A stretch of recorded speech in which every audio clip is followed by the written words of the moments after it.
Lockdown day 6 ವಿಶೇಷ ಶರ್ಮಿತಾ ಶೆಟ್ಟಿ. ತುಮಕೂರಿನಲ್ಲಿ corona ಹೆಮ್ಮಾರಿ ಅಟ್ಟಹಾಸ ಮುಂದುವರಿತಾ ಇದೆ. ಈಗಾಗಲೇ ಕೊರೋನಾ ವೈರಸ್ಗೆ ವೃದ್ಧ ಓರ್ವ ಸಾವನ್ನಪ್ಪಿದ್ದಾನೆ. ಈಗ ಶಿರಾದಲ್ಲಿ ಮೃತಪಟ್ಟಿದ್ದ ವೃದ್ಧನ 13 ವರ್ಷದ ಮಗನಿಗೂ ಕೊರೋನಾ ಸೋಂಕು ತಗುಲಿದೆ. ಕಫ ಪರೀಕ್ಷೆ 30 ಶಂಕಿತರ ಪರೀಕ್ಷಾ ವರದಿ ಬರಬೇಕಾಗಿದೆ ಅಂತ ತುಮಕೂರಿನ ಜಿಲ್ಲಾಧಿಕಾರಿ ಡಾಕ್ಟರ್ ರಾಕೇಶ್ ಕುಮಾರ್ ಮಾಹಿತಿಯನ್ನು ಕೊಟ್ಟಿದ್ದಾರೆ.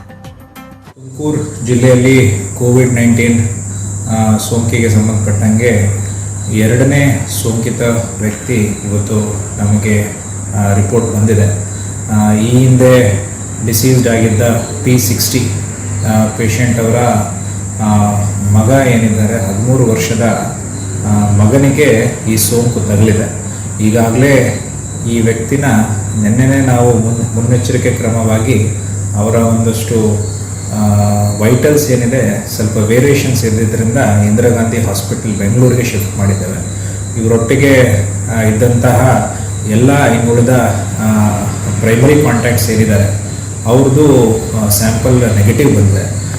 ತಿಪ್ಟೂರಿನಲ್ಲಿ ನಾವು ಒಟ್ಟಾರೆಯಾಗಿ 11 ಜನರನ್ನ ಈಗಾಗಲೇ ಪ್ರೈಮರಿ ಕಾಂಟ್ಯಾಕ್ಟ್ಸ್ ಆಗಿ ಪರಿಗಣಿಸಿ ಅವ್ರನ್ನ ನಾವು ಐಸೋಲೇಟ್ ಮಾಡಿದ್ದೇವೆ. ಅವರ ಸ್ಯಾಂಪಲ್ಗಳನ್ನು ಕೂಡ ಟೆಸ್ಟ್ ಮಾಡಲಿಕ್ಕೆ ಈಗಾಗಲೇ ನಾವು ಲ್ಯಾಬೊರೇಟರಿಗೆ ಕಳಿಸ್ಕೊಟ್ಟಿದ್ದೇವೆ. ಇನ್ನು ವೃದ್ಧನ ಕುಟುಂಬದಲ್ಲಿ ಉಳಿದಂತಹ 19 ಸದಸ್ಯರ ವರದಿ ನೆಗೆಟಿವ್ ಬಂದಿದೆ ಅಂತ ಗೊತ್ತಾಗಿದೆ. 17ನೇ ತಾರೀಕು ತಿಪ್ಟೂರಿಗೆ ಪ್ರಯಾಣವನ್ನ ವೃದ್ಧ ಮಾಡಿದ್ದ. ವೃದ್ಧನ ಸಂಪರ್ಕದಲ್ಲಿ 11 ಜನ ಇದ್ರು. ಅವರೆಲ್ಲ ಐಸೋಲೇಟ್ ಮಾಡಿ ಸದ್ಯಕ್ಕೆ ಇಡಲಾಗಿದೆ.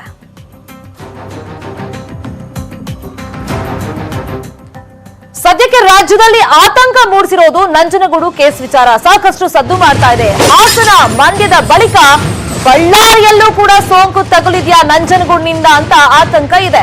ನಂಜನಗೂಡಿನ ಕೊರೋನಾ ನಂಟು ಬಳ್ಳಾರಿಗೂ ಹಂಗಾದ್ರೆ ಹಬ್ಬಿದ್ಯಾ? ಇಂಥದ್ದೊಂದು ಪ್ರಶ್ನೆ ಕಾಡ್ತಾ ಇದೆ. ಇದಕ್ಕೆ ಕಾರಣನೂ ಇದೆ.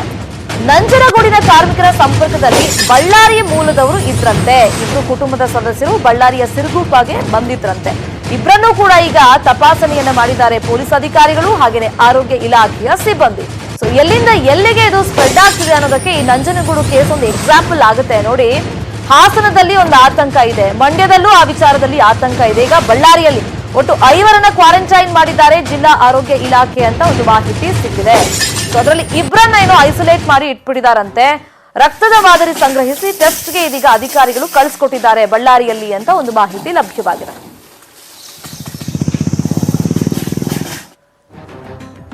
ಇನ್ನು ನಂಜನಗೂಡಿನ ಕಂಪನಿಯಲ್ಲಿ ಕೊರೋನಾ ಪಾಸಿಟಿವ್ ಆಗಿದೆ. ಈ ಕಂಪನಿಯಲ್ಲಿ ಕೆಲಸ ಮಾಡ್ತಾ ಇದ್ದವರಿಗೆ ಕ್ವಾರಂಟೈನ್ ಮಾಡಿಟ್ಟಿದ್ದಾರೆ. ಚಾಮರಾಜನಗರ ಜಿಲ್ಲೆಯ 36 ಜನರಿಗೆ ಕ್ವಾರಂಟೈನ್ ಮಾಡಿ ಇಟ್ಟಿದ್ದಾರೆ. ಇಲ್ಲಿ ಒಂದು ಹೇಳಿ ಕೇಳಿ ವಿದೇಶದಿಂದ ಬಂದಂತ ವ್ಯಕ್ತಿ ಅಥವಾ ಅವ್ರ ಜೊತೆ ಕಾಂಟ್ಯಾಕ್ಟ್ ಅಲ್ಲಿ ಇದ್ದಂತ ವ್ಯಕ್ತಿ ಅಥವಾ ಬೇರೆ ರಾಜ್ಯದಿಂದ ಬಂದಂತ ವ್ಯಕ್ತಿ ಯಾರು ಅಲ್ಲ ವ್ಯಕ್ತಿ. ಮೊದಲ ಪಾಸಿಟಿವ್ ಪ್ರಕರಣ ನಂಜನಗೂಡಲ್ಲಿ ಆಯ್ತಲ್ಲ, ಸೊ ಅಲ್ಲಿಂದ ಒಂದು ಆತಂಕ ಸ್ಟಾರ್ಟ್ ಆಗಿದ್ದು 3rd ಸ್ಟೇಜ್ಗೆ ನಾವು ಕಾಲಿಟ್ಟಿದೀವ ಅಂತ ಒಂದು ವಿಚಾರ. ಮತ್ತೊಂದು ವಿಚಾರ, ಇದು ಕಮ್ಯುನಿಟಿ ಸ್ಪ್ರೆಡ್ ಆಗ್ತಾ ಇದೆಯಾ, ಡಿಸೀಸ್ ತರ ಆಗ್ಬಿಟ್ಟಿದ್ಯಾ ಅಂತ. ಸೊ ಇಲ್ಲಿ ನೋಡಿ, ನಂಜನಗೂಡಿನ ವಿಚಾರವಾಗಿ ನಾವು ನೋಡೋದಾದ್ರೆ ಅಲ್ಲಿ ಕಾರ್ಮಿಕರು ಸಾಕಷ್ಟು ಜನ ಇದ್ರು. ಕಾರ್ಖಾನೆಯಲ್ಲಿ ಕೆಲಸ ಮಾಡೋರು 1000ಕ್ಕೂ ಅಧಿಕ ಮಂದಿ. ಅವ್ರನ್ನೆಲ್ಲ ಈಗ ನಿಗಾ ಇಡಬೇಕಾಗತ್ತೆ, ತಪಾಸಣೆ ಮಾಡ್ಬೇಕಾಗತ್ತೆ. ಮತ್ತೆ ಇವಾಗ ಆತನ ಸಂಪರ್ಕದಲ್ಲಿ ಇದ್ದವರು ಮಂಡ್ಯಗೆ ಹೋಗಿದ್ದಾರೆ, ಟ್ರಾವೆಲ್ ಮಾಡಿದ್ದಾರೆ, ಹಾಸನಗೆ ಟ್ರಾವೆಲ್ ಮಾಡಿದ್ದಾರೆ, ಬಳ್ಳಾರಿಗೆ ಹೋಗಿದ್ದಾರೆ. ಮತ್ತಷ್ಟು ಆಘಾತಕಾರಿ ವಿಚಾರಗಳು ಅಂತಂದ್ರೆ ಕೆಲವರು ಒಂದಿಷ್ಟು ಸಭೆ ಸಮಾರಂಭಗಳಿಗೆ ಈ ಮುಂಚೆನೆ, ಈ ಲಾಕ್ಡೌನ್ ಆಗೋಕ್ಕೂ ಮುಂಚೆ ಎಲ್ಲ ಹೋಗ್ಬಿಟ್ಟಿದ್ದಾರೆ. ಗೃಹ ಪ್ರವೇಶ ಬೇರೆ ಬೇರೆ ಕಡೆಯಲ್ಲಿ ಹೋಗಿದ್ದಾರೆ. ಕೆಲವರು ಮಾಹಿತಿ ಕರೆಕ್ಟ್ ಆಗಿ ಕೊಡ್ತಾ ಇದ್ದಾರೆ ಟ್ರಾವೆಲ್ ಹಿಸ್ಟ್ರಿಯನ್ನ, ಇನ್ ಕೆಲವರು ಕೊಡ್ತಿಲ್ಲ. ಸೊ ಇದು ಅಧಿಕಾರಿಗಳಿಗೆ ತಲೆನೋವಾಗಿದೆ. ಇದೀಗ ಚಾಮರಾಜನಗರ ಜಿಲ್ಲೆಯ 36 ಜನರಿಗೆ ಕ್ವಾರಂಟೈನ್ ಮಾಡಿ ಇಟ್ಟಿದ್ದಾರಂತೆ. 36 ಜನರಿಗೂ ಅಂಬೇಡ್ಕರ್ ಭವನದಲ್ಲಿ ಕ್ವಾರಂಟೈನ್ ಮಾಡಿ ಇಟ್ಟಿದ್ದಾರೆ. ಈ ಪೈಕಿ ಓರ್ವನಿಗೆ ಸೋಂಕಿತರೊಂದಿಗೆ ಪ್ರಾಥಮಿಕ ಸಂಪರ್ಕ ಇತ್ತಂತೆ. ಈತನಿಗೆ ಜಿಲ್ಲಾಸ್ಪತ್ರೆ ಐಸೋಲೇಷನ್ ವಾರ್ಡ್ನಲ್ಲಿ ಚಿಕಿತ್ಸೆಯನ್ನ ನೀಡಲಾಗ್ತಾ ಇದೆ. ಈ ಬಗ್ಗೆ ಜಿಲ್ಲಾಧಿಕಾರಿ ರವಿ ಮಾಹಿತಿಯನ್ನ ಕೊಟ್ಟಿದ್ದಾರೆ.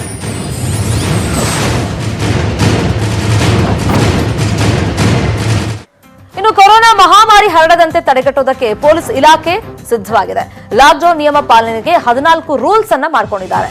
ಬೆಂಗಳೂರಲ್ಲಿ ಪೊಲೀಸ್ ಕಮಿಷನರ್ ಭಾಸ್ಕರ್ ರಾವ್ ಕಟ್ಟೆಚ್ಚರದ ಆದೇಶವನ್ನು ಹೊರಡಿಸಿದ್ದಾರೆ. ಎಲ್ಲಾ ಕಡೆ ವಿಡಿಯೋ ಚಿತ್ರೀಕರಣಕ್ಕೆ ಸೂಚನೆಯನ್ನ ಕೊಟ್ಟಿದ್ದಾರೆ. ಇನ್ನು ಜನರಿಗೆ ತೊಂದರೆ ಆಗದಂತೆ ಸೂಕ್ತ ಕ್ರಮಗಳನ್ನ ಕೈಗೊಳ್ಳಿ, ಸುಖಾ ಸುಮ್ನೆ ಲಾಠಿ ಚಾರ್ಜ್ ಮಾಡಬೇಡಿ, ಹಾಲು, ಪೇಪರ್, ತರಕಾರಿ ತಗೊಳ್ಳೋರಿಗೆ ಹಿಂಸೆ ಕೊಡಬೇಡಿ ಅಂತ ಕಮಿಷನರ್ ಖಡಕ್ ಆಗಿ ಸೂಚನೆಯನ್ನ ಕೊಟ್ಟಿದ್ದಾರೆ. ಇನ್ನು ಎಟಿಎಂ ಕ್ಯಾಶ್ ತುಂಬೋದಕ್ಕೆ ಅಡ್ಡಿ ಮಾಡಬಾರದು, ಪಾಸ್ ಇಲ್ಲದವರಿಗೆ ಪಾಸ್ ಕೊಡೋದಕ್ಕೆ ಅವಕಾಶ ಕೊಡಬೇಕು ಅಂತ ಪೊಲೀಸ್ ಅಧಿಕಾರಿಗಳಿಗೆ ಭಾಸ್ಕರ್ ರಾವ್ ಸೂಚನೆಯನ್ನ ಕೊಟ್ಟಿದ್ದಾರೆ.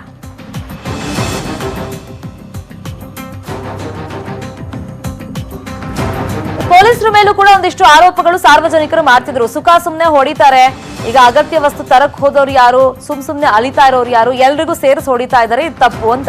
ಈಗ ಕಮಿಷನರ್ ಒಂದಿಷ್ಟು ರೂಲ್ಸ್ ಮಾಡಿದ್ದಾರೆ. ಹಾಲು, ಪೇಪರ್, ತರಕಾರಿ ತಗೊಳ್ಳೋರಿಗೆ ಏನು ಸಮಸ್ಯೆ ಆಗೋದಿಲ್ಲ, ಅವಕಾಶ ಇರುತ್ತೆ. ATM ಕ್ಯಾಶ್ ತುಂಬಿಸ್ಕೊಳಕ್ಕೆ ಯಾರು ಬರ್ತಾರೆ ಅವ್ರಿಗೂ ಕೂಡ ಡಿಸ್ಟರ್ಬ್ ಮಾಡಂಗಿಲ್ಲ. ಈಗ ಬ್ಯಾರಿಕೇಡ್ ಹಾಕಬೇಕು, ಎಮರ್ಜೆನ್ಸಿ ಇದ್ರೆ ವಾಹನ ಬಿಡಬೇಕು, ರಾಷ್ಟ್ರೀಯ ಹೆದ್ದಾರಿಗಳನ್ನ ಬಂದ್ ಮಾಡಬೇಕು, ಒಂದೇ ಸತಿಗೆ ವಾಹನಗಳನ್ನ ಸೀಸ್ ಮಾಡೋದಲ್ಲ, ಫಸ್ಟ್ ಅವರಿಗೆ ಬುದ್ಧಿ ಹೇಳಬೇಕು. PGಗಳಲ್ಲಿ ಯಾರ್ಯಾರು ಉಳ್ಕೊಂಡಿದ್ದಾರೆ ಅವರಿಗೆ PG ಮಾಲೀಕರೇ ಊಟ ಎಲ್ಲ ಕೊಡಬೇಕು, ಸೊ ದುಡ್ಡು ಕೇಳಬಾರ್ದು, ಹಿಂಗೆಲ್ಲ ಒಂದಿಷ್ಟು ರೂಲ್ಸ್ ಅನ್ನ ಮಾಡಿದ್ದಾರೆ. ಕೊರೋನಾ ವೈರಸ್ ನಿಯಂತ್ರಿಸಲು DCSPಗಳ ಜೊತೆಗೆ ಸರ್ಕಾರದ ಮುಖ್ಯ ಕಾರ್ಯದರ್ಶಿ ವಿಡಿಯೋ ಕಾನ್ಫರೆನ್ಸ್ ಮಾಡಿದ್ದಾರೆ. ಕೇಂದ್ರದ ಮಾರ್ಗಸೂಚಿಗಳನ್ನು ಕಡ್ಡಾಯವಾಗಿ ಪಾಲಿಸುವಂತೆ, ಸೋಂಕಿತರ ಸಂಪರ್ಕ ಹೊಂದಿರುವವರ ಮೇಲೆ ಹೆಚ್ಚಿನ ನಿಗಾ ವಹಿಸುವಂತೆ ಸೂಚನೆ ಕೊಟ್ಟಿದ್ದಾರೆ. ಅಲ್ಲದೆ ಪ್ರಾಥಮಿಕ ಹಂತದ ಸಂಪರ್ಕ ಹೊಂದಿರುವವರಿಗೆ ಕ್ವಾರಂಟೈನ್, ಎಲ್ಲ ರಾಷ್ಟ್ರೀಯ ಹೆದ್ದಾರಿ ಕಡ್ಡಾಯವಾಗಿ ಬಂದ್ ಮಾಡುವಂತೆ SP, DCಗಳಿಗೆ CS ಸೂಚನೆಯನ್ನು ಕೊಟ್ಟಿದ್ದಾರೆ. ಇನ್ನು ಸಿಎಂ BS ಯಡಿಯೂರಪ್ಪ ಜೊತೆ DCM ಹಾಗೇನೆ CS ಚರ್ಚೆಯನ್ನು ಮಾಡಿದ್ದಾರೆ. ವಿಡಿಯೋ ಸಂವಾದದಲ್ಲಿ ತೆಗೆದುಕೊಂಡ ನಿರ್ಧಾರಗಳ ಬಗ್ಗೆ CMಗೆ ಮಾಹಿತಿಯನ್ನು ಕೊಟ್ಟಿದ್ದಾರೆ.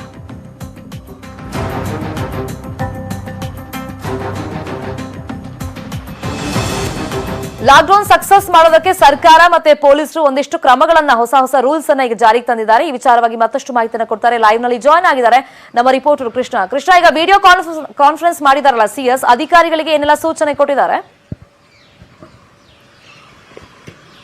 ಶರ್ಮಿತಾ, ಮುಖ್ಯವಾಗಿ ಈಗ ಏನು 2 ವಾರ ಇದೆ, ಇದು ಮುಖ್ಯವಾದಂತಹ ದಿನಗಳಾಗಿರುವಂತದ್ದು. ಮುಖ್ಯವಾಗಿ ಈ ಒಂದು ಸಂದರ್ಭದಲ್ಲಿ ನಾವೇನು ಅಗತ್ಯವಾದ ಕ್ರಮವನ್ನು ಕೈಗೊಳ್ತೀವಿ, ಅದ್ರ ಮೇಲೆ ಈ ಒಂದು ವೈರಸ್ ಅನ್ನ ತಡೆಗಟ್ಟುವಂತದ್ದು. ಇದೇ ಕಾರಣಕ್ಕೋಸ್ಕರ ಒಂದು ಕಡೆಗೆ ಈಗಾಗಲೇ ಸರ್ಕಾರದ ಮುಖ್ಯ ಕಾರ್ಯದರ್ಶಿ ಆಗಿರತಕ್ಕಂಥ ವಿಜಯ್ ಭಾಸ್ಕರ್ ಅವರು ವಿಡಿಯೋ ಕಾನ್ಫರೆನ್ಸ್, ಅಂದ್ರೆ ಎಲ್ಲಾ ಜಿಲ್ಲೆಯ ಜಿಲ್ಲಾಧಿಕಾರಿಗಳು ಜೊತೆಗೆ SP ಜೊತೆಗೆ ಒಂದು ವಿಡಿಯೋ ಕಾನ್ಫರೆನ್ಸ್ ಅನ್ನ ನಡೆಸಿದ್ರೆ, ಮತ್ತೊಂದು ಕಡೆ ಬೆಂಗಳೂರು ನಗರ ಪೊಲೀಸ್ ಆಯುಕ್ತರಾಗಿರ್ತಕ್ಕಂಥ ಭಾಸ್ಕರ್ ಅವರು ಕೂಡ ಸಂಬಂಧಪಟ್ಟಂತ ಪೊಲೀಸ್ ಹಿರಿಯ ಅಧಿಕಾರಿಗಳಿಗೆ ಒಂದು ಸೂಚನೆಯನ್ನ ಕೊಟ್ಟಿರುವಂತದ್ದು. ಈಗಾಗಲೇ ಭಾಸ್ಕರ್ ಪ್ರಮುಖವಾಗಿ CS ಅಂದ್ರೆ ಸರ್ಕಾರದ ಮುಖ್ಯ ಕಾರ್ಯದರ್ಶಿ ಆಗಿರ್ತಕ್ಕಂಥ ವಿಜಯ್ ಭಾಸ್ಕರ್ ಅವರು ಕೆಲ ಸೂಚನೆಗಳನ್ನ ಕೊಟ್ಟಿರುವಂತದ್ದು. ಈಗಾಗಲೇ ಸೋಂಕಿತರಲ್ಲಿ ಏನು ಪ್ರಾಥಮಿಕವಾಗಿ ಹಾಗೂ ಪ್ರಥಮ ಹಾಗೂ ದ್ವಿತೀಯ ಹಂತದಲ್ಲಿ ಯಾರೆಲ್ಲ ಸಂಪರ್ಕದಲ್ಲಿದ್ದಾರೆ ಅವರೆಲ್ಲರೂ ಕೂಡ ಕಟ್ಟುನಿಟ್ಟಾಗಿ ನಿಗಾವನ್ನ ವಹಿಸಬೇಕು. ಯಾಕಂತಂದ್ರೆ ಅವ್ರೇನಾದ್ರೂ ಬಂದಂತ ಸಂದರ್ಭ ಮಾತಾಡಿದ ಸಂದರ್ಭದಲ್ಲಿ ಅವರಿಂದ ಅವರಿಗೆ ವೈರಸ್ ಬೇರೆಯವರಿಗೆ ಹರಡುವಂತ ಸಾಧ್ಯತೆ ಇದೆ. ಹೀಗಾಗಿ ಫಸ್ಟ್ ಸೋಂಕಿತರ ಜೊತೆಗೆ ಯಾರ್ಯಾರಿದ್ದಾರೆ, ಪ್ರಾಥಮಿಕವಾಗಿ ಆಗಿರ್ಬೋದು, ಅಂದ್ರೆ ಪ್ರಥಮ ಹಂತದಲ್ಲಿ ಆಗಿರ್ಬೋದು, ದ್ವಿತೀಯ ಹಂತದಲ್ಲಿ ಯಾರೆಲ್ಲ ಫ್ರೆಂಡ್ಗಳಿದ್ದಾರೆ ಅವರ ಮೇಲೆ ನಿಗಾವನ್ನ ವಹಿಸಬೇಕು. ಜೊತೆಗೆ ಪ್ರಮುಖವಾಗಿ ರಾಷ್ಟ್ರೀಯ ಹೆದ್ದಾರಿಗಳ ಸಂಪರ್ಕ, ರಾಷ್ಟ್ರೀಯ ಹೆದ್ದಾರಿಗಳಲ್ಲಿ ಏನು ಹೋಗ್ತಾರೆ ವಾಹನಗಳೇನು ಹೋಗ್ತವೆ, ಆ ಒಂದು ಸಂದರ್ಭದಲ್ಲಿ ಅವನ್ನ ನಿರ್ಬಂಧವನ್ನ ಏರ್ಬೇಕು. ಯಾವುದೇ ಕಾರಣಕ್ಕೂ ಕೂಡ ಅವನ್ನ ಮುಂದೆ ಹೋಗೋದಕ್ಕೆ ಬಿಡಬಾರ್ದು, ಜೊತೆಗೆ ಒಳಗಡೆ ಹೋಗೋದಕ್ಕೂ ಕೂಡ ಬಿಡಬಾರ್ದು. ಅವ್ರನ್ನ ಹೆಚ್ಚಿನದಾಗಿ ನಿಗಾವನ್ನ ವಹಿಸಬೇಕು. ಜೊತೆಗೆ ಅವ್ರನ್ನ ಕನ್ವಿನ್ಸ್ ಮಾಡಬೇಕು. ಯಾವುದೇ ಕಾರಣಕ್ಕೂ ಕೂಡ ಅವ್ರ ಮೇಲೆ ಲಾಠಿ ಚಾರ್ಜ್ ಅಂದ್ರೆ ಅವ್ರ ಮೇಲೆ ಹೊಡೆಯುವಂತ ಕೆಲಸವನ್ನ ಮಾಡಬಾರ್ದು, ಮತ್ತೆ ಗದರುವಂತ ಒಂದು ಕೆಲಸವನ್ನ ಮಾಡಬಾರ್ದು ಅನ್ನೋ ಒಂದು ಸೂಚನೆಯನ್ನ ಕೊಟ್ಟಿರುವಂತದ್ದು. ಇನ್ನು ಮತ್ತೊಂದು ಕಡೆ ಪ್ರಮುಖವಾಗಿ ಏನಂತಂದ್ರೆ, ಈಗಾಗಲೇ ವಲಸಿಗರು ಏನಾದ್ರು ಕಾರ್ಮಿಕರು, ಕೂಲಿ ಕಾರ್ಮಿಕರು ಬೇರೆ ರಾಜ್ಯಕ್ಕೆ ಹೋಗಿರುವಂತದ್ದಾಗಿರ್ಬೋದು, ಜೊತೆಗೆ ಬೇರೆ ಜಿಲ್ಲೆಗಳಿಂದ ಮತ್ತೊಂದು ಜಿಲ್ಲೆಗೆ ಹೋಗುವಂತರಾಗಿರ್ಬೋದು, ಅವ್ರ ಮೇಲೆ ಹೆಚ್ಚಿನದಾಗಿ ನಿಗಾವನ್ನ ವಹಿಸಬೇಕು. ಅವ್ರೇನಾದ್ರೂ ಒಂದ್ ವೇಳೆ ಊರಿಗೆ ಹೋಗ್ಬೇಕು ಅಂತ ಸಂದರ್ಭದಲ್ಲಿ ಅವರಿಗೆ ಅಲ್ಲಿ ಒಂದು ತಪಾಸಣೆಗೆ ಒಳಪಡಿಸಬೇಕು. ಜೊತೆಗೆ ಅಲ್ಲೇ ಒಂದು ಊಟೋಪಚಾರವನ್ನ ಮಾಡೋದ್ರ ಮೂಲಕವಾಗಿ ಅವರಿಗೆ ಅಲ್ಲೇ ಒಂದು ತಪಾಸಣೆಗೆ ಒಳಪಡಿಸಬೇಕು. ನಂತರವಾಗಿ ಸಂಬಂಧಪಟ್ಟಂತ ಅಧಿಕಾರಿಗಳು ಜೊತೆಗೆ ಬೇರೆ ರಾಜ್ಯದ ಮುಖ್ಯಮಂತ್ರಿಗಳೇನಿದ್ದಾರೆ ಅವ್ರ ಜೊತೆ ಮಾತುಕತೆಯನ್ನ ಮಾಡೋದ್ರ ಮೂಲಕವಾಗಿ ಅವ್ರನ್ನ ಬೇರೆ ಕಡೆ ಕಳಿಸಿಕೊಡುವಂತ ಒಂದು ಕೆಲಸವನ್ನ ಮಾಡಬೇಕು ಅನ್ನೋ ಒಂದು ಸೂಚನೆಯನ್ನ ಕೊಟ್ಟಿರುವಂತದ್ದು. ಇನ್ನು ಜೊತೆಗೆ ಏನಂತಂದ್ರೆ, ಈಗಾಗಲೇ ಅಗತ್ಯ ವಸ್ತುಗಳು ಸಿಗೋದಕ್ಕಾಗಲೇ ಜನರು ಬಹಳ ಸಮಸ್ಯೆಯನ್ನು ಹೊಂದ್ತಾ ಇರುವಂತದ್ದು. ಅದನ್ನ ಪ್ರಮುಖವಾಗಿ ಇದನ್ನ ನಿವಾರಣೆ ಮಾಡುವಂತ ನಿಟ್ಟಿನಲ್ಲಿ ಪ್ರಮುಖವಾದಂತಹ ಒಂದು ಕೆಲಸವನ್ನ ಮಾಡಬೇಕು. ಅಂದ್ರೆ ಈಗಾಗಲೇ ಏನು ಅಗತ್ಯ ವಸ್ತುಗಳನ್ನ ಪೂರೈಕೆ ಮಾಡುವಂತ ನಿಟ್ಟಿನಲ್ಲಿ ಸರ್ವಪಕ್ಷ ಸಭೆಯಲ್ಲೂ ಕೂಡ ಪ್ರಮುಖವಾಗಿ ವಿಪಕ್ಷ ನಾಯಕರು ಒಂದು ಪ್ರಸ್ತಾಪವನ್ನ ಮಾಡಿದ್ರು. ಅಂದ್ರೆ ಬೆಂಗಳೂರಿನ 8 ವಲಯಗಳಲ್ಲಿ ಒಂದು ವಲಯಗಳನ್ನಾಗಿ ಮಾಡಿ ಅಲ್ಲಿ ಅಗತ್ಯ ವಸ್ತುಗಳು ಅಂದ್ರೆ ತರಕಾರಿ, ದಿನಸಿ ವಸ್ತುಗಳೇನಿದೆ ಅವನ್ನ ಪೂರೈಕೆ ಮಾಡಬೇಕು, ಸರಬರಾಜು ಮಾಡಬೇಕು ಅನ್ನೋ ಒಂದು ಸೂಚನೆಯನ್ನು ಕೂಡ ಕೊಟ್ಟಿದ್ರು. ಅದರಂತೆ ಆ ಒಂದು ಕೆಲಸವನ್ನ ಮಾಡಿ ಅನ್ನುವುದರ ಬಗ್ಗೆ ಸಂಬಂಧಪಟ್ಟಂತ ಜಿಲ್ಲಾ ಮತ್ತೆ SP ಸೂಚನೆಯನ್ನು ಕೊಟ್ಟಿರುವಂತದ್ದು. ಒಟ್ಟಾರೆಯಾಗಿ ಈಗಾಗಲೇ ಲಾಕ್ಡೌನ್ ಆದೇಶ ಏನಿದೆ ಶರ್ಮಿತಾ, ಅದನ್ನ ಕಡ್ಡಾಯವಾಗಿ ಪಾಲನೆ ಮಾಡಬೇಕು ಅನ್ನೋ ಒಂದು ಖಡಕ್ ಸೂಚನೆಯನ್ನ ಇವತ್ತು ಸರ್ಕಾರದ ಮುಖ್ಯ ಕಾರ್ಯದರ್ಶಿ ವಿಜಯ್ ಭಾಸ್ಕರ್ ಅವರು ಎಲ್ಲಾ ಜಿಲ್ಲೆಯ ಜಿಲ್ಲಾಧಿಕಾರಿಗಳು ಮತ್ತೆ SP ಕೊಟ್ಟಿರುವಂತದ್ದು. Sharmita, fine, thank you Krishna ತಮ್ಮ ಇನ್ಫಾರ್ಮೇಶನ್ಗೆ. ಇನ್ನು ಧೂಮಪಾನಿಗಳಿಗೆ ಕೊರೋನಾ ವೈರಸ್ ಬಹುಬೇಗ ಅಟ್ಯಾಕ್ ಆಗುತ್ತಂತೆ. ಧೂಮಪಾನದಿಂದ ಶ್ವಾಸಕೋಶ ಡ್ಯಾಮೇಜ್ ಆಗುತ್ತೆ. ಹೀಗಾಗಿ ಕಿಲ್ಲರ್ ಕೊರೋನಾ ಸ್ಮೋಕಿಂಗ್ ಮಾಡೋರಿಗೆ ಬೇಗನೆ ಬರುತ್ತಂತೆ. ದಿನಕ್ಕೆ 1 ಸಿಗರೇಟ್ ಸೇದಿದ್ರು ಅಷ್ಟೇ, ಒಂದಿಡೀ ಪ್ಯಾಕೆಟ್ ಸಿಗರೇಟ್ ಸೇದಿದ್ರು ಅಷ್ಟೇ, ಅಪಾಯದ ಪ್ರಮಾಣ 2ರಲ್ಲೂ ಸೇಮೇ ಇರುತ್ತಂತೆ. ಹೀಗಾಗಿ ಉಳಿದವರಿಗಿಂತ ಧೂಮಪಾನಿಗಳು ಹೆಚ್ಚು ಜಾಗರೂಕರಾಗಿರಬೇಕು ಅಂತ ವಿಶ್ವ ಆರೋಗ್ಯ ಸಂಸ್ಥೆ ಹೇಳಿದೆ.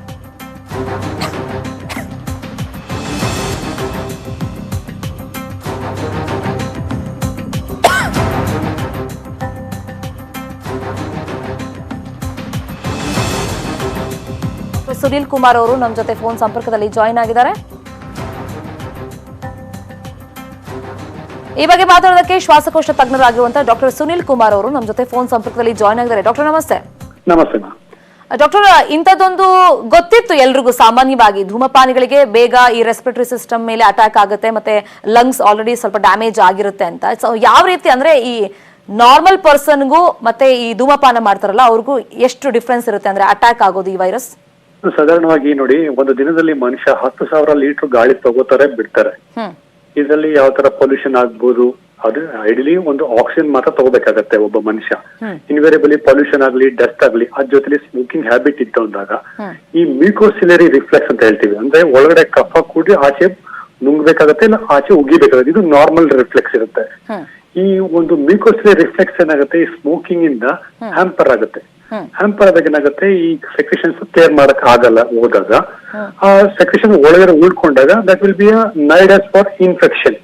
ಬ್ಯಾಕ್ಟೀರಿಯಾದು ಕೂಡ ಇನ್ಫೆಕ್ಷನ್ ಉಲ್ಬಣಗೊಳಿಸ್ಕೋಬಹುದು. ಅದೇ ತರ ವೈರಲ್ ಇನ್ಫೆಕ್ಷನ್ ಕೂಡ most common. Structural lung disease ಅಲ್ಲಿ ಮೋಸ್ಟ್ ಕಾಮನ್ ಇರುತ್ತೆ. ಓಕೆ. ಬಟ್ ಇವಾಗ ಒಂದು ಸಿಗರೇಟ್ ಸೇದಿದ್ರು ಅಷ್ಟೇ ಎಫೆಕ್ಟ್ ಇರುತ್ತೆ, ಒಂದು ಪ್ಯಾಕೆಟ್ ಸೇದಿದ್ರು ಒಂದ್ ದಿನಕ್ಕೆ ಅಷ್ಟೇ ಎಫೆಕ್ಟ್ ಇರುತ್ತೆ, ಅದ್ರಲ್ಲಿ ಏನ್ ಚೇಂಜಸ್ ಆಗೋದಿಲ್ಲ. ಇಲ್ಲಿ ಏನಾಗುತ್ತೆ, ಪ್ರಮಾಣ ಅಷ್ಟೊಂದು ವ್ಯತ್ಯಾಸ ಆಗಲ್ಲ. ಒಂದು ಮೆಕ್ಯಾನಿಸಮ್ ಏನಂತೆ, ಆ ಮ್ಯೂಕೋಸಿಲರಿ ರಿಫ್ಲೆಕ್ಸ್ ಕಡಿಮೆ ಆದಾಗ ಏನಾಗುತ್ತೆ, ನಮ್ಮ ರೋಗ ಪ್ರತಿರೋಧಕ ಶಕ್ತಿಗಳು, ಲಿಂಫೋಸೈಟ್ಸ್ ಆಗ್ಲಿ, ಈ ನ್ಯೂಟ್ರೋಫಿಲ್ಸ್ ಆಗ್ಲಿ, ಅದು ಈ ಒಂದು ಇನ್ಫೆಕ್ಷನ್ ಅಗೇನ್ಸ್ಟ್ ಫೈಟ್ ಮಾಡುವಂತ ಕೆಪಾಸಿಟಿ ಸ್ವಲ್ಪ ಕಡಿಮೆ ಆಗುತ್ತೆ. ಈ ಲಂಗ್ಸ್ ಅಲ್ಲಿ ಸ್ಕಾರಿಂಗ್, ಎಂಫೈಸಿಮಾ ಅಂತ ಹೇಳ್ತೀವಿ ಸ್ಮೋಕಿಂಗ್ ಇಂದ. ಈ ಎಂಫೈಸಿಮಾ ಅಥವಾ ಸ್ಕಾರಿಂಗ್ ಇಂದ ಏನಾಗುತ್ತೆ, ಒನ್ಸ್ ಈ ಸ್ಟ್ರಕ್ಚರಲ್ ಲಂಗ್ ಡಿಸೀಸ್ ಇದ್ದಾಗ ಪದೇ ಪದೇ ಇನ್ಫೆಕ್ಷನ್ ಆಗೋ ಚಾನ್ಸಸ್ ಸರ್ವೇ ಸಾಮಾನ್ಯ ಎಲ್ಲ ಕಡೆ. ಅದರಲ್ಲಿ ಈ ಬ್ಯಾಕ್ಟೀರಿಯಲ್ ಇನ್ಫೆಕ್ಷನ್ ಆಗ್ಬೋದು, ಅಥವಾ ಈ ಕೊರೋನಾ ಎಪಿಡೆಮಿಕ್ ಅಲ್ಲಿ ಮೋಸ್ಟ್ ಕಾಮನ್ ರೆಸ್ಪಿರೇಟರಿ ಇನ್ಫೆಕ್ಷನ್ಸ್ ಆಗೋ ಚಾನ್ಸಸ್ ಇದೆ. ಓಕೆ.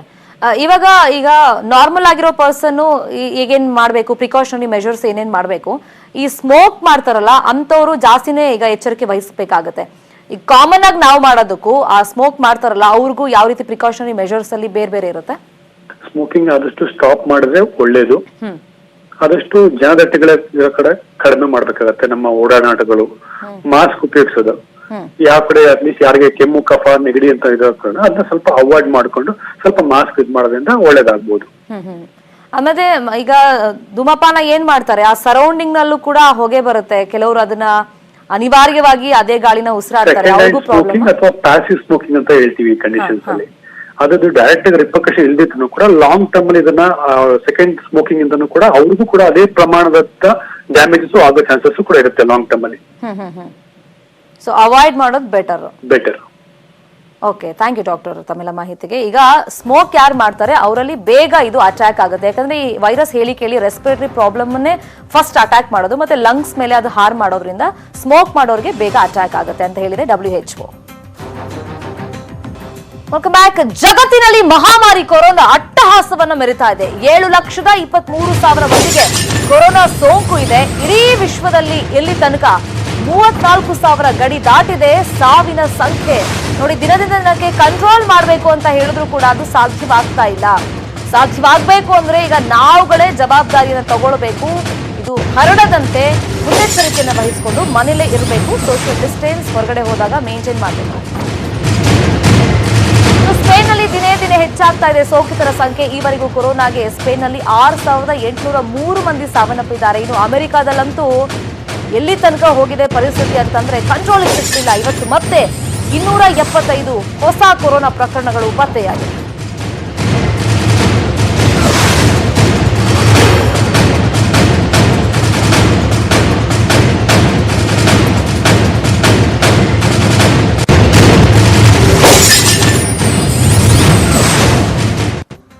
ಅಮೆರಿಕದಲ್ಲಿ ಡೆಡ್ಲಿ ಕೊರೋನಾ ಮರಣ ಮೃದಂಗವನ್ನ ಬಾರಿಸ್ತಾ ಇದೆ. ಅಮೆರಿಕದಿಂದಲೇ ಭಾರತೀಯರಿಗೆ ಕನ್ನಡಿಗ ಮನವಿಯನ್ನ ಮಾಡಿಕೊಂಡಿದ್ದಾನೆ. ಪ್ರತಿಯೊಬ್ಬರು ಲಾಕ್ ಡೌನ್ ಆದೇಶ ಪಾಲಿಸುವಂತೆ ಮನವಿಯನ್ನ ಮಾಡಿಕೊಂಡಿದ್ದಾನೆ. ಅಮೆರಿಕದ ಮಿಚಿಗನ್ನಿಂದ ಚಿಕ್ಕಮಗಳೂರು ಮೂಲದ ನಿವಾಸಿ ಪವನ್ ಕೊರೋನಾ ಬಗ್ಗೆ ಅಮೆರಿಕ ಆರಂಭದಲ್ಲಿ ನಿರ್ಲಕ್ಷ್ಯ ಮಾಡಿತು. ಇದೀಗ ಕೆಲವು ದಿನಗಳಿಂದ ಲಾಕ್ ಡೌನ್ ಮಾಡಿದ್ದಾರೆ. ಭಾರತದಲ್ಲಿ ಲಾಕ್ ಡೌನ್ ಆದೇಶವನ್ನ ಪ್ರತಿಯೊಬ್ಬರು ಪಾಲಿಸಬೇಕು ಅಂತ ಪವನ್ ಮನವಿಯನ್ನ ಮಾಡಿಕೊಂಡಿದ್ದಾರೆ. ಅಮೆರಿಕ, ಇಟಲಿ, ಸ್ಪೇನ್ ಪರಿಸ್ಥಿತಿ ಭಾರತಕ್ಕೆ ಬರಬಾರದು, ಕೆಟ್ಟ ಪರಿಸ್ಥಿತಿ ಬಾರದಿರಲು ಎಲ್ಲರೂ ಮನೆಯಲ್ಲೇ ಇರಿ ಅಂತ ಮನವಿಯನ್ನ ಮಾಡ್ಕೊಂಡಿದ್ದಾರೆ. ಈಗ ನಮಸ್ಕಾರ ಎಲ್ಲರಿಗೂ. ನನ್ನ ಹೆಸರು ಪವನ್ ಅಂತ. ನಾನು ಮೂಲತಃ ಚಿಕ್ಕಮಗಳೂರು ನಿವಾಸಿ. ಈಗ ಸದ್ಯಕ್ಕೆ ಅಮೆರಿಕದ ಮಿಶಿಗನ್ ಸ್ಟೇಟ್ ನಲ್ಲಿ ಆನ್ ಆರ್ಬರ್ ಅಂತ ಸಿಟಿಲಿ ಇದ್ದೀನಿ. ಅಮೆರಿಕದಲ್ಲಿ ಸರಿಸುಮಾರು ಜನಸಂಖ್ಯೆ 33 ಕೋಟಿ ಇದೆ. ಹಾಗೂ ಈ ದೇಶದ ವಿಸ್ತೀರ್ಣ ನಮ್ಮ ಭಾರತ ದೇಶಕ್ಕಿಂತ 3 ಪಟ್ಟು ಜಾಸ್ತಿ ಇದೆ ಮತ್ತು ಇಲ್ಲಿ ಮಾರ್ಚ್ 10ನೇ ತಾರೀಕು 1100 ಕೊರೋನಾ ಪಾಸಿಟಿವ್ ಕೇಸ್ಗಳು ರಿಪೋರ್ಟ್ ಆಗಿತ್ತು. ಅಂದ್ರೆ ಅಲ್ಲಿಂದ 19 ದಿನ ಈ ಕಡೆಗೆ ಮಾರ್ಚ್ 29ಕ್ಕೆ 1,35,000 ಕೇಸ್ ಪಾಸಿಟಿವ್ ರಿಪೋರ್ಟ್ ಆಗಿದೆ. ಅಂದ್ರೆ ಈಗ ನಮ್ಮ ಭಾರತದ ಕೊರೋನಾ ವೈರಸ್ ರಿಪೋರ್ಟ್ ನೋಡಿದ್ರು ಸಹ 1100 ಸರಿಸುಮಾರು ಪಾಸಿಟಿವ್ ಕೇಸ್ಗಳು ಈ ಸದ್ಯ ದಿನಗಳಲ್ಲಿದೆ. ಇದನ್ನ ಹೀಗೆ ಬಿಟ್ರೆ ನಾವು ಇನ್ನ ಕೆಲವೇ ವಾರಗಳಲ್ಲಿ, ಅಂದ್ರೆ ಕೇವಲ 2 ರಿಂದ 3 ವಾರಗಳಲ್ಲಿ ಸರಿಸುಮಾರು 1.5 ಕೋಟಿಯಷ್ಟು ಕೊರೋನಾ ಪಾಸಿಟಿವ್ ಕೇಸಸ್ಗಳು ಭಾರತದಲ್ಲಿ ಆಗೋದು ಖಂಡಿತ ಇದೆ. ಸೊ ಮುನ್ನೆಚ್ಚರಿಕಾ ಕ್ರಮವಾಗಿ ನಮ್ಮ ದೇಶದ ಪ್ರಧಾನಿಗಳು ನಮಗೆ 21 ದಿನಗಳ ಲಾಕ್ಡೌನ್ ಅನ್ನು ನೀಡಿದ್ದಾರೆ.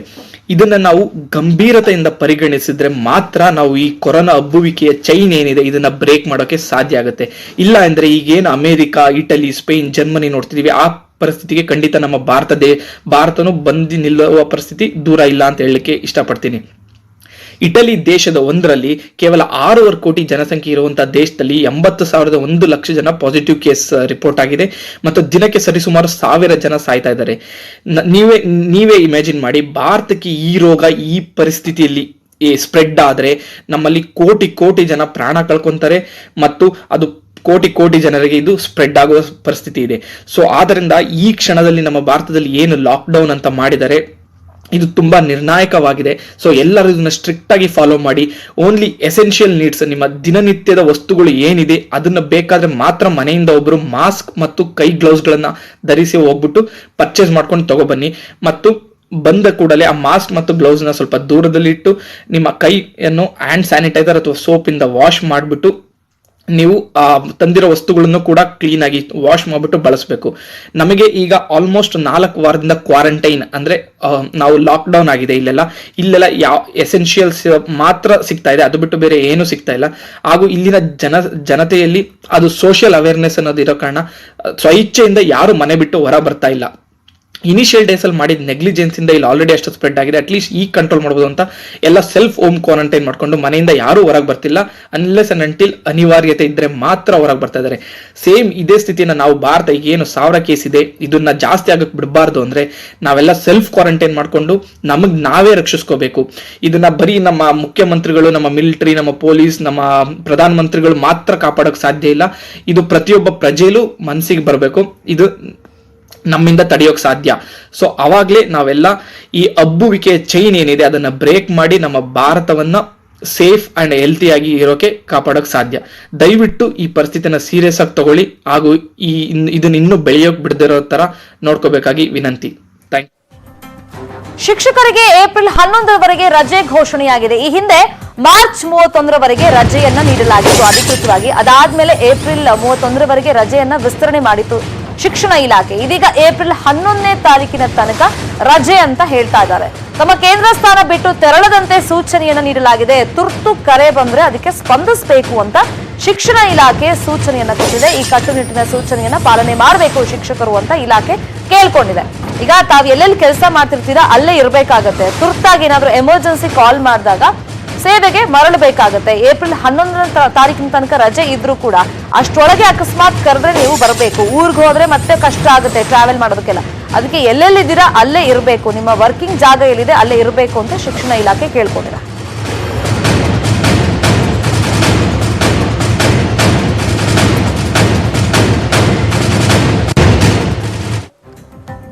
ಕ್ವಾರಂಟೈನ್ ನಲ್ಲಿ ಇರಿ ಅಂದ್ರೆ ರಸ್ತೆಗಿಳಿತಾ ಇದ್ದಾರೆ ಶಂಕಿತರು. ಹೀಗಾಗಿ ಶಂಕಿತರನ್ನ ಸರ್ಕಾರಿ ಕ್ವಾರಂಟೈನ್ಗೆ ಒಳಪಡಿಸಲು ಚಿಂತನೆಯನ್ನ ಮಾಡಲಾಗ್ತಾ ಇದೆ. ಕೊರೋನಾ ಶಂಕಿತರಿಗಾಗಿ ಬೆಂಗಳೂರಿನ 16 ಹೋಟೆಲ್ಗಳನ್ನ ಬಳಸಿಕೊಳ್ಳಲು ನಿರ್ಧಾರವನ್ನ ಮಾಡಲಾಗಿದೆ. 14 ದಿನ ಹೋಮ್ ಕ್ವಾರಂಟೈನ್ ಮುಗಿಸಿದ ಶಂಕಿತರು ಹಾಗೇನೆ 60 ವರ್ಷ ಮೇಲ್ಪಟ್ಟವರನ್ನ ಶಿಫ್ಟ್ ಮಾಡೋದಕ್ಕೆ ಆರೋಗ್ಯ ಇಲಾಖೆ ಎಲ್ಲಾ ರೀತಿಯ ಸಿದ್ಧತೆಯನ್ನ ಮಾಡಿಕೊಳ್ತಾ ಇದೆ. ಇನ್ನು ಹೋಟೆಲ್ನಲ್ಲಿ 6 ಅಡಿ ಅಂತರದಲ್ಲಿ ಬೆಡ್ ವ್ಯವಸ್ಥೆ ಜೊತೆಗೆ 24x7 ವೈದ್ಯರು, ಪ್ಯಾರಾಮೆಡಿಕಲ್ ಸ್ಟಾಫ್ ವ್ಯವಸ್ಥೆ ಮಾಡಲಾಗ್ತಾ ಇದೆ. ಹೋಟೆಲ್ನ ಎಸಿ ರೂಮ್ಗಳಲ್ಲಿ ಎಸಿ ಬಳಸದೇ ಇರೋದಕ್ಕೆ ಆದೇಶವನ್ನ ನೀಡಲಾಗಿದೆ.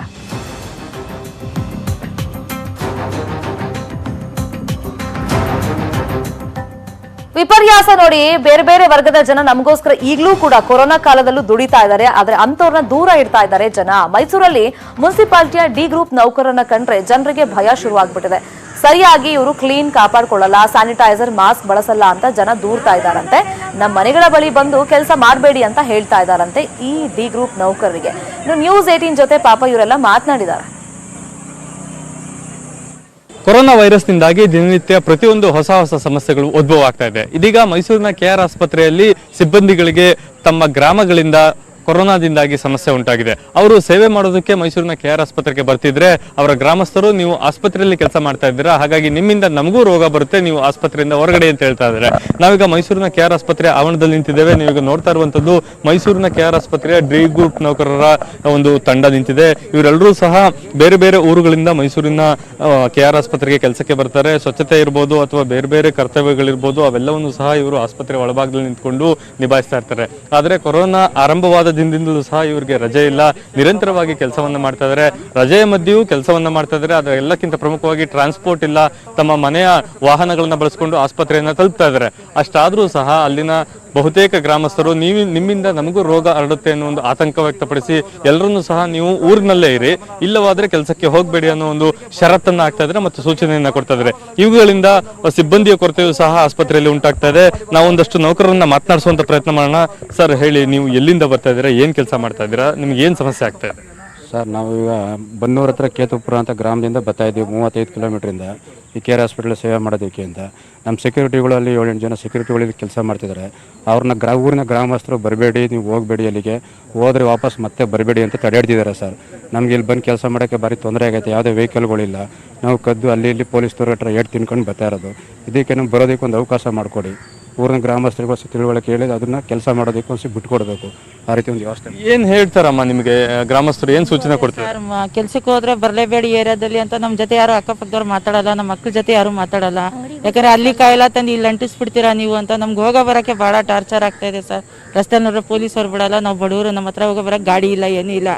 ನಾವು ತುಂಬ ದುಡ್ಡು ಖರ್ಚು ಮಾಡ್ಕೊ ಹೋಗ್ಬೇಕಿಲ್ಲ, ನಡ್ಕೊ ಹೋಗ್ಬೇಕು. ಹೋಗೋ ಬರೋ ನಮ್ಗೆ ವ್ಯವಸ್ಥೆ ಮಾಡಿಕೊಟ್ರೆ ಸರ್ ತುಂಬ ಇದಾಗುತ್ತೆ. ಈ ಕಡೆ ನೀವು ಹಾಸ್ಪಿಟ್ಲಲ್ಲೂ ರೋಗಿಗಳು ಬಂದ್ರೆ ನಿಮಗೂ ಸೋಂಕು ತಗಲುತ್ತೆ ಅನ್ನೋ ಭಯ, ಆ ಕಡೆ ಊರಿಗೆ ಹೋದ್ರೆ ಅವ್ರಿಗೆ ಸೋಂಕು ತಗಲುತ್ತೆ. ಏನಾಗ್ತಾ ಇದೆ ಹಾಗೆ ಈ ಪರಿಸ್ಥಿತಿ ನಿಮ್ಗೆ ಏನು ಸರ್? ಅದೇ ಅವ್ರು ಏನು ಹೇಳ್ತಾರೆ ಗೊತ್ತಾ, ನೀವು ಆಸ್ಪತ್ರೆಗೆ ಬಂದ್ಬಿಟ್ಟು ನಮ್ಮ ಮನೆಗೆ ಬರಬೇಡಿ, ಅಕ್ಕಪಕ್ಕ ಬರಬೇಡಿ, ಚಿಕ್ಕ ಮಕ್ಕಳಿಗೆ ಬೇಗ ಬಂದ್ಬಿಡ್ತದೆ, ರೋಗಗಳು ಬಂದ್ಬಿಡ್ತಾರೆ, ನೀವು ಬರಲೇಬೇಡಿ ಅಂತ ಹೇಳ್ತಾರೆ ಸರ್. ಸ್ವಂತ ನಮ್ಮ ಮಗನಿಗೆ ಮೊಮ್ಮಗ ಇದೆ 6 ತಿಂಗಳದ, ಮಗುಗೂ ಎತ್ತ ಥರ ಕೊಡಲ್ಲ ಸರ್ ನಮಗೆ. ನೀ ಕೆಲ್ಸಕ್ಕೆ ಹೋಗ್ತೀಯಲ್ಲ, ನಿಮ್ಮ ಪಾಪು ಐತೆ ಮನೇಲಿ, ಮುಟ್ಬೇಡ ಅಂತ ಬೈತಾನೆ ಸರ್. ಇದು ಇಲ್ಲಿರುವಂತಹ ಸಿಬ್ಬಂದಿಗಳ ಮಾತು ನಿಜಕ್ಕೂ ಒಂದು ರೀತಿ ಕರುಣಾಜನಕ ಅಂತ ಹೇಳ್ಬೋದು. ಅವರು ಸೇವೆಯ ದೃಷ್ಟಿಯಿಂದ ಇಲ್ಲಿಗೆ ಬಂದ್ರೆ ಇವ್ರಿಗೆ ಕೆಲಸ ಮಾಡೋದಕ್ಕೂ ಸಹ ಅವಕಾಶ ಇಲ್ಲ. ಈ ಬಗ್ಗೆ ಮಾತನಾಡೋದಕ್ಕೆ ಆಸ್ಪತ್ರೆ ಅಧೀಕ್ಷಕರು ನಮ್ಮ ಜೊತೆ ಇದ್ದಾರೆ, ಅವ್ರನ್ನ ಮಾತನಾಡ್ಸೋಣ. ಸರ್, ಆಸ್ಪತ್ರೆಯ ಸಿಬ್ಬಂದಿಗಳಿಗೆ ಹೊಸ ರೀತಿಯ ಸಮಸ್ಯೆ, ಒಂದು ಟ್ರಾವೆಲ್ ಇಲ್ಲ, ಇನ್ನೊಂದು ಗ್ರಾಮಸ್ಥರಿಂದಲೂ ಸಹ ಬೆದರಿಕೆ, ನೀವು ಬಂದ್ರೆ ನಮಗೆ ಸಮಸ್ಯೆ ಆಗುತ್ತೆ ಅಂತ, ಅಕ್ಕಪಕ್ಕದ ಮನೆಯಿಂದ ಸಮಸ್ಯೆ. ಇದು ಆಸ್ಪತ್ರೆಗೆ ಎಷ್ಟರ ಮಟ್ಟಿಗೆ ಸಮಸ್ಯೆ ಆಗ್ತಾ ಇದೆ? ಸೊ ಇಲ್ಲಿ ನಮಗೆ ದಿನ ಈ ಕರೋನಾ ಕೇಸಸ್ಸು ಜಾಸ್ತಿ ಆಗ್ತಾ ಹೋಗ್ತಾ ಇದೆ ಮೈಸೂರಿನಲ್ಲಿ. ಇದೇ ಥರ ರೇಟಲ್ಲಿ ಮುಂದುವರೆದ್ರೆ ನಾಳೆ ಡಿಸ್ಟಿಕ್ ಹಾಸ್ಪಿಟ್ಲು ಏನಾದ್ರು ಕರೋನಾ ಪೇಷಂಟ್ಸ್ನ ತುಂಬಿಕೊಂಡ್ರೆ ನೆಕ್ಸ್ಟು ನಮ್ಮ KR ಆಸ್ಪತ್ರೆನೇ ಕರೋನಾ ಹಾಸ್ಪಿಟ್ಲ್ ಮಾಡಬೇಕಾಗತ್ತೆ. ಅಂಥ ಟೈಮಲ್ಲಿ ನಮಗೆ ಈ ಡಿ ಗ್ರೂಪ್ ನೌಕರರು, ಸ್ಟಾಫ್ ನರ್ಸು ಎಲ್ಲರದ್ದು ಒಂದು ನಮಗೆ ಅವಶ್ಯಕತೆ ಇದೆ. ಇವಾಗ 50% ಜನ ಅಷ್ಟೇ ಬರ್ತಾ ಇದ್ದಾರೆ. ಸೊ ಇದ್ರ ಬಗ್ಗೆ ಎಲ್ಲ ಗ್ರಾಮಗಳಲ್ಲಿ ಜನಗಳಲ್ಲಿ ಒಂದು ಜಾಗೃತಿ ಮೂಡಿಸಿ, ನೀವು ಒಂದು ಜಾಗೃತಿ ಮೂಡಿಸಿ ನಮಗೆ ಅವರು ಒಂದು ಕೆಲಸಕ್ಕೆ ಬರೋಕ್ಕೆ ಒಂದು ಅವಕಾಶ ಮಾಡಿಕೊಡ್ಬೇಕು. ಸೊ ನಮ್ಮ ಆಸ್ಪತ್ರೆನ ಒಂದು ಕರೆಕ್ಟಾಗಿ ನಾವು ನಡೆಸ್ಕೊಂಡು ಹೋಗೋಕ್ಕೆ ಒಂದು ಅವಕಾಶ ಮಾಡಿಕೊಡ್ಬೇಕು. ಪ್ರಯತ್ನ ಮಾಡ್ತೀರಾ ಸರ್? ಗ್ರಾಮಸ್ಥರಿಗೆ ತಿಳಿ ಹೇಳುವಂತ ಕೆಲಸವನ್ನ ಏನಾದ್ರು ಮಾಡ್ತೀರಾ? ಅದು ಬಹುಶಃ ನಾವು DHO ಡಿಸ್ಟಿಕ್ ಕೆಲಸ ಆಫೀಸರ್ಗೆ ನಾವು ಗಮನಕ್ಕೆ ತರ್ತೇವೆ. ಇದು ಆಸ್ಪತ್ರೆ ಅಧೀಕ್ಷಕರ ಮಾತು. ನಾವು ಸಿಬ್ಬಂದಿಗಳ ಕೊರತೆ ಉಂಟಾಗ್ತಾ ಇದೆ, ಇದು ಮತ್ತಷ್ಟು ಸಮಸ್ಯೆ ಉಲ್ಬಣ ಆಗುತ್ತೆ. ಜೊತೆಗೆ ನಾವು ಗ್ರಾಮಸ್ಥರಿಗೆ ತಿಳಿ ಹೇಳುವಂತ ಕೆಲಸವನ್ನು ಸಹ ಮಾಡ್ತೀವಿ, ಮುಂದೆ ಈ ರೀತಿ ಆಗದಂತೆ ನೋಡ್ಕೊಳ್ಳುವ ಪ್ರಯತ್ನವನ್ನ ಮಾಡ್ತೀವಿ ಅನ್ನೋ ಮಾತುಗಳನ್ನ ಹೇಳ್ತಿದ್ದಾರೆ. ಮಧು ಜೊತೆ ಪುಟ್ಟಪ್ಪ, ನ್ಯೂಸ್ 18 ಕನ್ನಡ, ಮೈಸೂರು. ಕೊರೋನಾ ಮಹಾಮಾರಿ ನವ ವಧುವರರಿಗೂ ತಟ್ಟಿದೆ. ಮಂಡ್ಯದ ದೊಡ್ಡಗರುಡನಹಳ್ಳಿಯಲ್ಲಿ ಮುಖಕ್ಕೆ ಮಾಸ್ಕ್ ಹಾಕೊಂಡೇ ವರ ತಾಳಿಯನ್ನ ಕಟ್ಟಿದ್ದಾನೆ.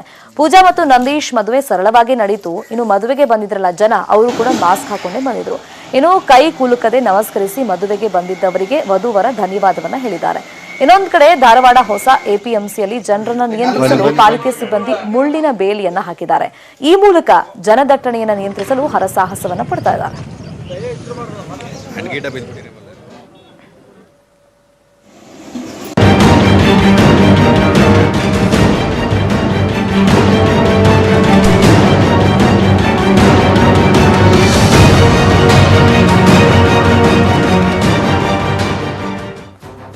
ತುಮಕೂರಿನಲ್ಲಿ ನಿರ್ಗತಿಕರಿಗೆ ಬಡವರಿಗೆ ಸಿದ್ಧಗಂಗಾ ಮಠದಿಂದ ಊಟದ ವ್ಯವಸ್ಥೆಯನ್ನ ಮಾಡಲಾಗ್ತಾ ಇದೆ. ಸುಮಾರು 200ಕ್ಕೂ ಹೆಚ್ಚು ಜನರಿಗೆ ಮಠದ ವತಿಯಿಂದ ದಾಸೋಹ ಕಲ್ಪಿಸಲಾಗಿದೆ.